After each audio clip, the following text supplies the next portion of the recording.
Welcome to the Truth from the Booth, episode 1. I am your host, DJ Prophet, the host with the most, that Puerto Rican on point here every time, Mr. Bam Bam Bam. What's good, my beautiful people? Today's first guest on our very first episode is none other than my friend, my brother, Mr. DJ Flipz. What's good, Flipz? What's good, brother? How you doing?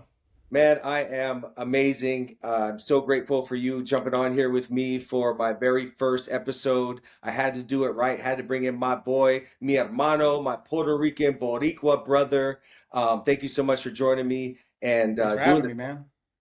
Thanks for having me, no brother. doubt, no doubt. Well, say so. Listen, I know you pretty well. I've known you over the past yee, Bro, it's a 13, 14 long, years almost now.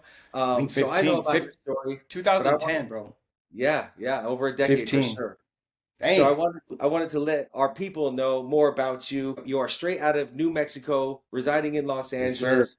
Talk to us about your origin story. I know that you're a second generation DJ. Talk to us about that and what inspired you and what age got you going, and just take us back to where you became conscious of the fact that you were born to be a disc jockey. Yeah, so my dad's a DJ. He started DJing back in like 79, I think. Um, and yeah, so I kind of grew up doing it. Like it was just always a thing I did. Like, when I was 8 years old, if he needed to take a piss break and I'm there with him, you know what I'm saying? He's like, hey, this song's queued up. Like, you got me. And I'm like, yeah, dad. I'm all nervous. I'm like, oh, snap. And then, the breaks got longer and I started doing it. And I remember like probably being 9 or 10 and doing like 3 or 4 songs in a row and having it was like a crowd. Like there was a dance floor. And I was like, this is the best feeling ever. And this is back in the vinyl days. So this is like, I wasn't mixing, but I was, having to dig through records. We had cassettes too. So we had to like, okay, Humpty Dance. We have that on cassette. Okay. Like, whatever. Tupac. Okay. California Love. We have that on vinyl. So I was doing multiple mediums. And yeah, and it just kept going. And like, we were more mobile DJing. But then when I was 21, I was like, yo, I want to start doing clubs. Like I started mixing a little bit. I was making beats.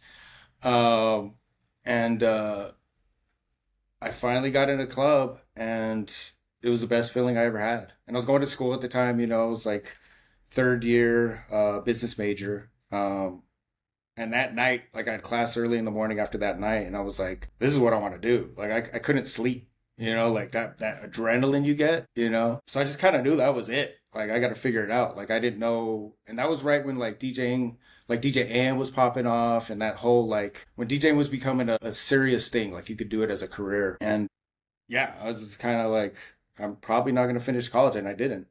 And I started pretty quick. Like a year after that, I was doing like 3, 4 nights a week in New Mexico.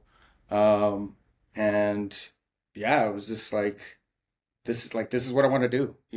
I kind of thought I would always DJ, even when I was a kid, but it was more like the business side of it, like mobile DJing, like, you have multiple DJs under your umbrella, under your company, and you send them here, you send them there, like that kind of thing. But I didn't really think about being a traveling DJ or a resident DJ. That wasn't really on my radar. And then I met you probably about 3, 4 years after that. I was a resident at Azul and Havoc brought you down. I think it was 2010 because I remember I was dating at the time. And yeah, we kind of hit it off, whatever. And my sister was already out here doing acting and modeling and whatnot. So, and you were like, yo, come through, I got you. Come through, I got you. I was like, all right, bet. And, financially it took me a while to do it, but I finally did it like 3, 4 years later. And, here we are.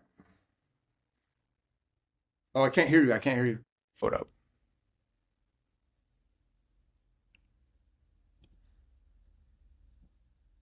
I can't hear you. How about now? Oh, yeah, there it is. Okay. All right. There we go. So, talk to me about the major difference between the New Mexico market and when you moved to LA. Like, had you been to LA and seen what the nightlife market looked like, or did you Not just kind of have to just wing it and raw dog it, as they say? So I had met like a lot of DJs from LA. That was another thing. You were probably the most like come through. But I met Sophia Lynn, who we were talking about earlier. She's like come through. She came down a couple times. You came down a couple times. I was in Bum Squad at the time. Bum Squad DJs crew. Shout out Bum Squad. Shout out Latin Bum Prince. Squad. Shout out LP. Which most of them honestly were like, don't move to LA. this shit's trash. Like the markets, they're trash. They don't pay. It's too saturated. Like I only heard negative things, but you and Sophia were like the only ones saying positive. I was like, I'm gonna move either way because I wanted to get out of New Mexico. I always wanted to be in a bigger market, but B, like I feel like everything is what you make out of it. You know what I'm saying? My sister was out here. I'd been here, but I had never really. I think I had been to like one club out here, but I didn't know like the lay of the land or anything. But I was like, yeah, I'm gonna go. I'm gonna give it 5 years and see what happens. And this is my 11th year. So It's a beautiful thing. It's not an easy gig, and you are a full-time DJ. I mean, there are side hustles on the side, but for the most part, it's been strictly DJing, yeah, correct? yeah. Yeah, and that's not easy to do, especially in this day and age at this time. And Especially because when I moved here, it wasn't like it was expensive, but it wasn't like it is now. Like with the tech boom and just everything, it's just crazy how expensive it got here. So yeah, it pushes you, it makes you sharper, which I wanted too because I had it too good in New Mexico. I had like 3, 4 residencies. Like I was just kind of on cruise control, and I yeah. wanted that push. It was just too easy, It's like rent there was like $600. You know what I'm saying with a nice Whew. place. Yeah. You remember I Yeah. don't know if you went That's to, I had a nice place. you did. And that was 600 bucks. Dang, that life was Well, good. my portion was like 750. I had like Yeah. 3 room, but I had like a 3,400 square foot house. Like Yeah. it's crazy. Other than your pops, who were some of your influences that kind of got you going and seeing like other? And I know you mentioned AM earlier, but who are some other DJs that really inspired you to be like, watching their videos or copying or learning from their scratching patterns and mixes? Right. So AM was definitely the first because I heard that Power 106 mix he did, I think in Mm, 2005, and I was like, yo, like, you could do this? Like you could play Journey and Beyonce and whatever. Um, and so that was the first one, and then Jazzy Jeff, obviously, and they were kind of touring together at the time. yeah. But I didn't know. I just honestly, I knew Jazzy Jeff was dope because I knew like Fresh Prince and Jazzy Jeff. Like I'd heard his scratches, but it was kind of like before YouTube or like YouTube was maybe just starting. But then I like really saw how dope Jazzy Jeff was, and I just loved the way he scratched. And I loved like he did like that Snoopy routine. I thought was crazy. Yeah. Like who does that? He would do that in a club at like Moon in Vegas. And then but honestly, like, because New Mexico was such a small market, like you didn't really see big DJs. So Yeah. when Havoc started bringing down you and a few other promoters, but mainly Havoc, when they started bringing out you and like I said, Sophia and who else did they bring? I mean, I brought down like Graham Funky. I brought down Jazzy Jeff, Sprite. Like when I started seeing those guys, that's when I was like, I want to watch them live, and then I started seeing their content because this was all like the time when like internet content was going up. Right. MySpace was MySpace the was only still, social yeah, media. Yeah, yeah, yeah. And people were yeah, just starting to get into the content game of uploading their mixes and their routines and their club performances because that's how we were going global. I think that was like the heat of the prime time of when traveling DJs started to become like pretty regular. Going to different markets was through that era because before that it would just be if you were local you DJ, but I think the AM era was when the DJ became the star and moving around in different markets and getting exposed to different nightclubs.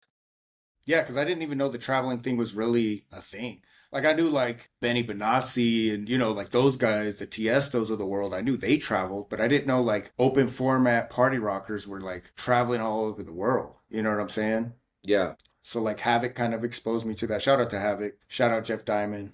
Yeah, Um, Jeff Diamond. Yeah, buddy. yeah, Mariana. Mariana. I just saw her Raw. again. She said hello, by the way. She That's came dope. to That's my dope. last party at the Falls Lounge. Let's talk about today, like through the journey. I know you've had a lot of residencies, a lot of guest spots, a lot of private events. What are some of the highlights of your Los Angeles career that were like kind of memorable and you had that moment of realization, like, yo, I'm in LA, I'm doing it. Like, I had this vision. I made the dream come true. Like, have you had a few of those realization moments or like had to almost pinch yourself to be like, yes, I'm doing it. Yeah, I've had a few, but I'm still kind of like that never satisfied type mindset. So I'm like, I'm not there yet. I need to do more type mindset. But I also do like, I practice gratitude and I'm like, yo, I'm like, I did it. You know what I'm saying? Like I came from a small market. people from this market were telling me how hard it is to DJ and not to do it. But I'm like, I love LA. And like you said, I've been pretty much a full-time DJ for most of my time here, 10, 11 years. But yeah, there's been some like mansion parties and stuff that, there's like celebrities there and you're like, yo, I'm the DJ here? Like I'm doing this? Like, yeah, so yeah, and of course Hollywood clubs. I used to live in Hollywood, and I did like Argyle sometimes, Lore, Les Jardins, like those kind of bougie spots, and that was just cool, like to be coming from a little town in New Mexico to be able to rock and like and to get that kind of like vindication because like will they go with this song? Will they go? Was this gonna work? Is that gonna work? And when it works, and when they look at you, and then also just getting the because DJs want that like we want that positive feedback, and we want to make people happy, and when you see that reaction come back to you, like that's everything. And especially coming from a small town and being able to do it in a big city is yeah, you get that like that satisfaction that I think DJs are looking for, Right. It's called chasing the dragon, always chasing that high of that satisfaction of recognition of exposing your art and having people reciprocate the energy that you're putting out there for them. I know you're a big sports fan, okay? So I know that your team is the Cowboys, but I want to talk about baseball real quick. Los Angeles Dodgers. I saw that this year that you had a very big moment out there DJing at Dodger Stadium in a championship year on the big screen. Let's Talk to go. me about that. Talk to me how that went down. How'd you got that how'd that happen? And talk about the feeling that you'd see yourself on the Jumbotron up there. Talk to me about how that felt. Yeah, that was dope. Shout out Rose City Sound. Shout out Ricky. Shout out Severe. Shout out all the people that put me on for that. Also, R.I.P. Hex. He was one of the. Rest in peace, Hex.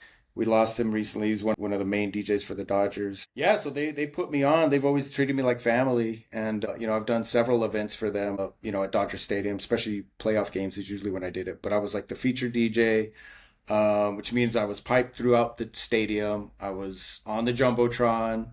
They do like a little news segment and, give my bio and stuff, which is really dope. But you can't hear it, so I couldn't hear what they were saying. And there's like latency and, you got to deal with all that kind of stuff. But yeah, it was a great experience. Like the staff, like people from, like the burger stand, the hot dog stands are coming up to me, yo, like you're the best DJ. That's what they told me. But you know what I'm saying? Like I'm getting love from like the workers are like, yo, you're dope. Why don't you hear more often? The fans coming in, give me love. Asking me how they can follow me or if they can book me for their daughter's quinceañera, whatever. Like, man, and shout out Dodgers fans. Like they really are, I think, the best fans of baseball. Like they're so cool. They're so passionate. Like they get that stigma of being, drunk and violent. You know what I'm saying? Because there's a few fools. There's a couple fools, but like for the most part, like they're like that's real LA. Like it's not like the bougie.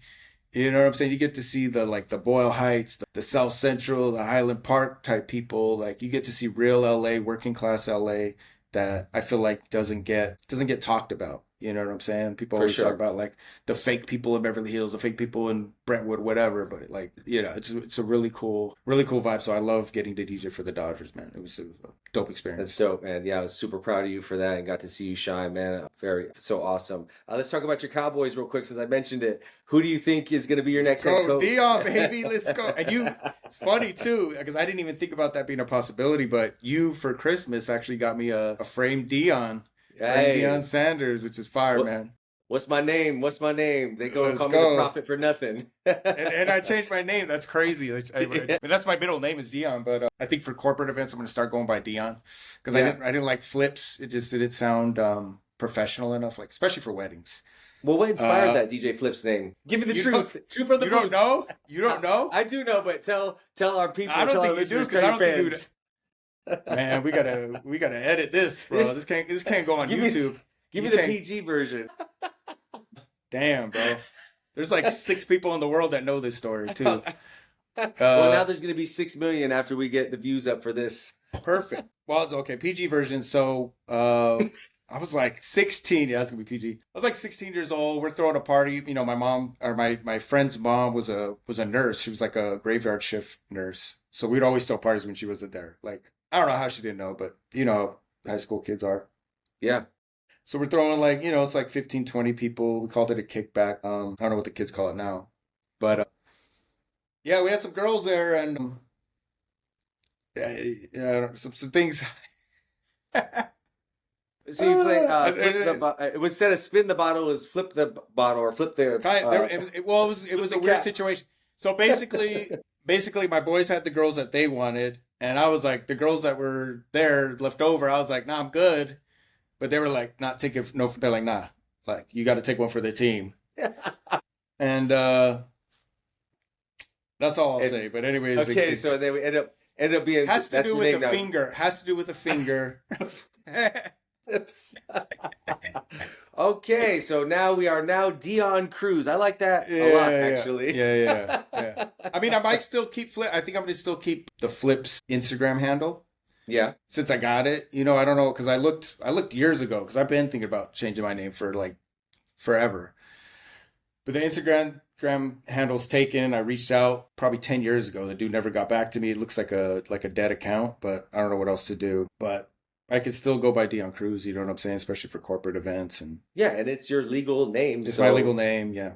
yeah, definitely. Yeah, I was thinking about changing my name too, but I just went with a logo, a re-up for this year, a new branding. People are Yeah, starting to know me who as did your logo? Who did the new logo? Boogie, my boy Boogie. He did my original logo, so I just had him remix it. I sent him what I was thinking. He knows me pretty well. He's heard me play. Obviously, we've known each other since my Power 106 days back in like '05. So we go way back. He does all the imaging for Vic One, all the imaging also for the LA Leakers.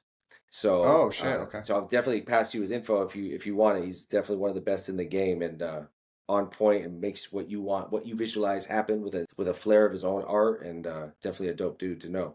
So So shout out what to inspired Boogie. you to change your logo?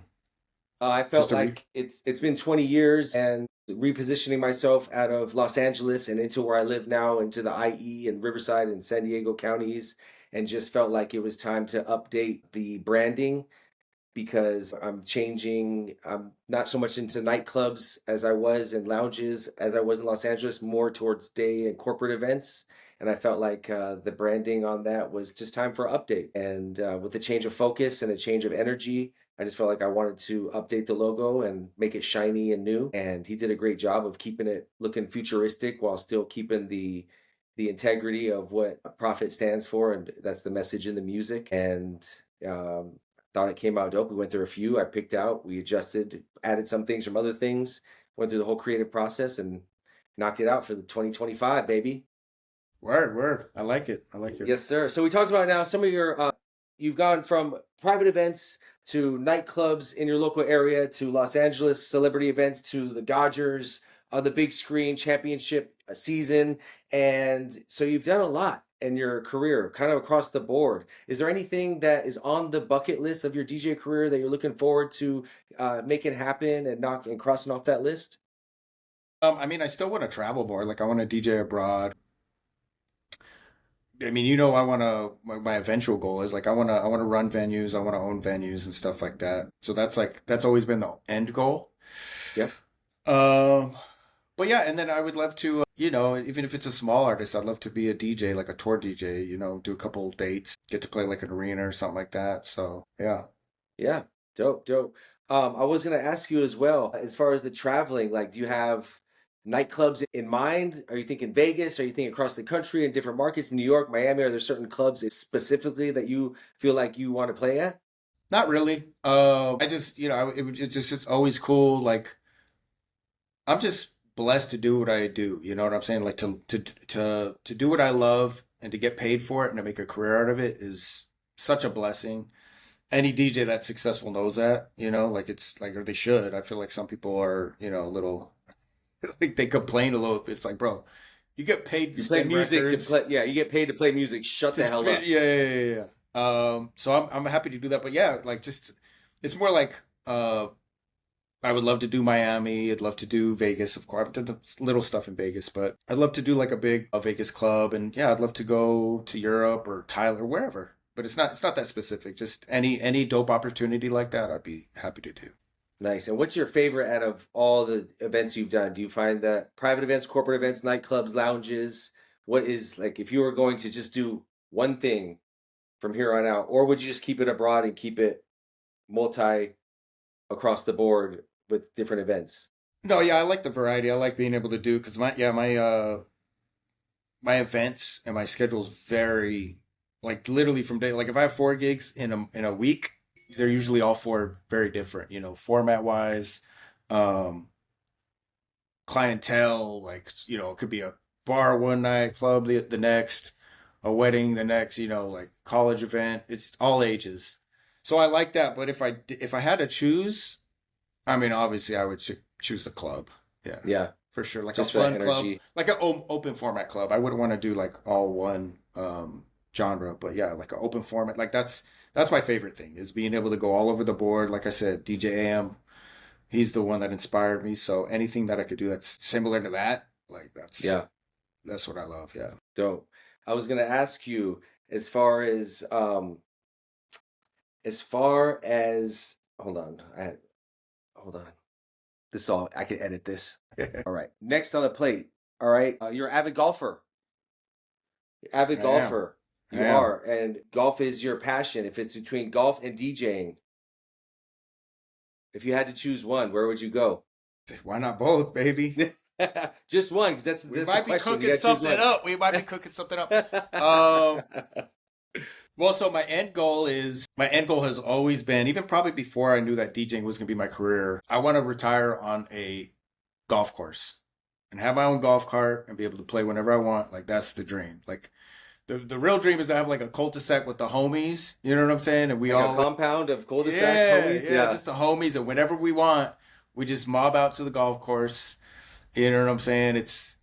I guess it doesn't have to be private, but I want to be like a member to where we could roll literally with our own golf carts. You know what I'm saying? With the Yeah. subwoofer in the back, like, and play as much. And we got a cool wife that, Mar-a-Lago. yeah, Mar-a-Lago yeah, style. yeah. I don't know about Mar-a-Lago. Yeah, hey, Uh, it's a golf yeah. course. And the guy Too owns it, soon. so Too soon. Uh, sensitivity. yeah, not inauguration week, bro. It's inauguration week. My bad. Well, it's top of Uh, mind. Everyone's thinking yeah. about it. But yeah, I mean, like that's the like I work a lot, but I do that so I don't have to. Some people I especially successful people I notice tend to be workaholics, like Trump for real. Why are you being president? You're 80 years old. Like, why don't you just chill on Mar-a-Lago and just enjoy life? I don't get that. I just want to Well, get to whatever when you age. when you stop working, you shrivel up and die.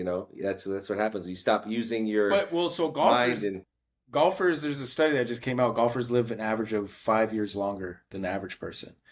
oh wow, And then if you work out, you stay fit, like as long as you don't sit, and golf kind of keeps you, it's like work with play because you're thinking, you're always trying to improve your swing, you're always trying new things out. Like your mind can't get atrophied the way it can if you just retire and watch movies all day, so it's a different kind of thing. So yeah, that's the dream. That's the dream is just, nice. yeah, You mentioned retire. fitness. Okay, what does your fitness routine look like as a DJ? Because this topic has come up a lot for me as of late. A lot of DJs are dropping off, getting sick, having problems. What is it? Do you have a Yeah. fitness routine that you stick to keep you young, healthy, and thriving? And share a little bit about that, about your process. Because we do live a tough lifestyle. Up late nights, staring at screens, drinking all It free is. drinks. Yeah. So talk to me. A lot of screen time. Yeah, yeah, yeah. uh, so mine's pretty simple. Mine to be like, because people ask me about fitness a lot. Mine is just consistency. Like I'm not like, I don't follow any, David Goggins or anybody like that. Like I don't think you have to be real dogmatic or real, this is absolutely what you have to do. The main thing is just be like, treat it like brushing your teeth. Yeah. I don't want to brush my teeth at the end of the night, but I know if I don't, my shit's gonna look like I'm British or something. You know what I'm saying? like, Shout out to England. shout out the UK homies. It's just maintenance. It's just something you got to do. Yeah. And there's so many added benefits to it, like your mood, your anxiety, your all Mental of that health. is and mental health. All of that is it's meditative too. But yeah, like I just know that 4 days a week minimum, I'm gonna be in the gym, and like sometimes it's only 30 minutes, sometimes it's only 20 minutes.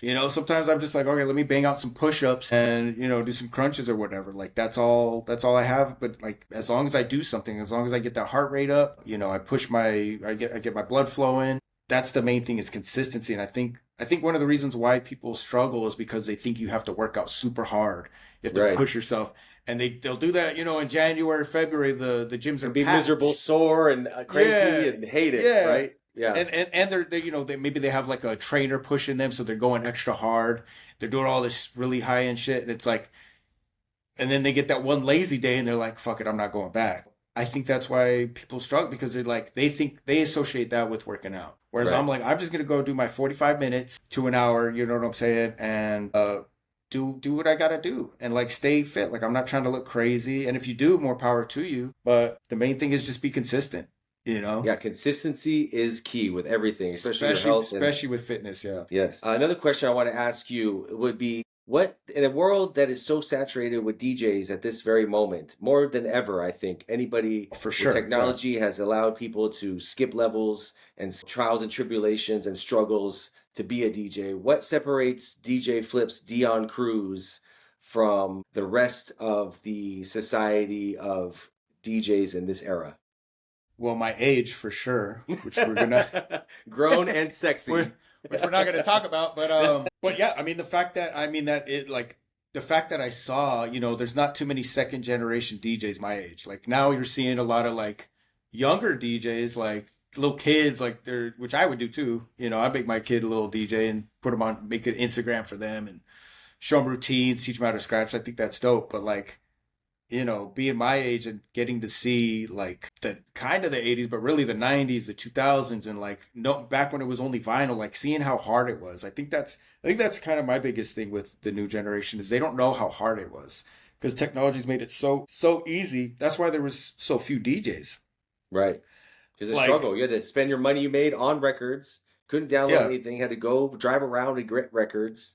you had to buy them. They're expensive. You Yeah, had to yeah, search yeah, them out. Time consuming, expensive. They're heavy. I mean, that's honestly one of the reasons why there was hardly any female DJs because they're not going to carry records like that. yeah, Like yeah. records are crazy. People don't realize how heavy records are. You got to Until learn you the have until you got BPM. to move your collection. Yeah. And then if you only have one crate of records, that's all you have for that gig. So Right. So you're like limited on your what you no can play. request. Yeah. And if you pick the wrong set of records, you're done. Yeah, Like, what are you yeah, going to do? So yeah, I just think like a lot of things nowadays, it's just everything's gotten so easy. So people don't appreciate the art form. They don't put the work into like in order to be a good DJ back in the day, you had to put in work and you had to love it. You had to be committed. And now like DJing is just another thing for people to put in their Instagram bio. You know what I'm yeah, saying? Whereas back then it was like blood, sweat, and tears, hours and hours in the bedroom, like it was a passion project, yeah. and so it was respected more too. It's just lost the respect. It's kind of like, I'm sure you feel this way too. It's kind of like being a DJ is almost, it's like a meme. You know what I'm saying? Like the memes, like telling your dad that you brought home a DJ, Yeah, yeah. Or are there to any dinner. doctors? Are there any doctors on the plane? No, but I'm a Yeah, DJ. yeah. Which to be fair, yeah, if you're a DJ, you only got a couple uses, but yeah, like it's just So too you would easy say now. basically Technology. your respect for the game and your knowledge and of the sacrifice and the struggle Yeah. is I what got to see multiple eras of DJing. yes. You know what I'm saying? And how hard it was. And yeah, I still approach it from that level. And another thing that's dope is that since my dad was a mobile DJ, like doing Christmas parties, bat mitzvahs, weddings, proms, whatever, that kind of a thing, I focused on song selection first before I learned how to beat match or scratch or any of that stuff. Which song selection is always number one. Yeah. So it was always reading crowds. So I got really good at reading crowds because I was doing it at a young age. Because a lot of DJs now, a lot of you like I'm sure you get this question all the time. Like even non DJs, but like people that think they're fans of DJs will be like, "Oh, so what genre do you spin, or what kind of music do you spin?" And you're like, "Bro, I spin everything." And they're like, "No, but Whatever what it do you takes. like?" No, we literally spin everything. Whereas the new DJs are like, I spin like Euro trance or like, I Yeah. I'm spin piano. I spin future baile funk or like it's like these hyper specific genres. Whereas we were like if you could spin everything, like open format DJs are the most skilled DJs other than battle DJs, and those kind of go hand in hand. Yeah. So yeah, I think just that having that whole repertoire Yeah. The and just repertoire is what separates. understanding like the difference of all these different there's so many different types of DJs. You know what I'm saying? Like now these DJs they can't like they ask you what kind of equipment is at the club.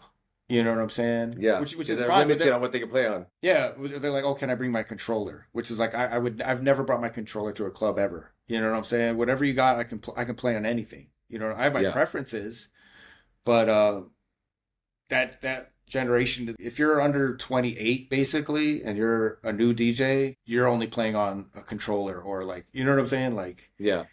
you're limited. You're not going to spin on vinyl. You're not going to, for the most part. So I think that to me is what really separates the generations. Yes, sir. Well, shit, man. We've reached our limit. I want to let people know where they can find you. Tell me about your residencies. Tell me about your Instagram. Tell me about your Mixcloud, SoundCloud. Where can they hear you? Where can they see you? Can they party with Dion Cruz, aka DJ Flipz? So pretty much everything is at DJ Flipz, at DJ FLIPZ. Instagram is what I'm most active on. SoundCloud is DJ Flipz 23, I think. But I mean, if you Google me, you'll see that. I'll probably change that to Dion Cruz. Honestly, I need to see if that's taken on SoundCloud. But yeah, so tonight and every Friday, I'm at the Falls Lounge here in downtown LA, like literally right downstairs. Next door. Yes, Next sir. door. Yes, sir. Tomorrow night, I'm at On the 30 in Sherman Oaks. And yeah, so I post wherever I'm at on Instagram. So just hit me up and shoot me a message, and we'll take some shots, we'll party, we'll link up, and hopefully I'll start traveling too. Yes, sir. Let's get start it done. traveling to a city near you. Yeah. Hey, well, DJ Flipz, thank you for being my first guest on The Truth from the Booth. Man, I'm so grateful and thankful for you, not just for coming on the show, but for all the support you've shown me over the years. Let me stay at your house while I work for the last 2 years. I'm holding you down, holding me down as a great friend and a brother, and I appreciate you, my man, and thank you so much. And I can't wait to see you, hang with you, and do some shots with you soon, my man. Likewise, brother. And shout out to you for putting me on and always taking care of me. You've done a lot for me, man. So I appreciate that, brother. All love. That's all I got to give. So thank you so much. This is The Truth from the Booth. I am DJ Prophet, that Puerto Rican on point here every time, Mr. Bear. And we will see you for episode 2 next week with another special guest. All right? Do it.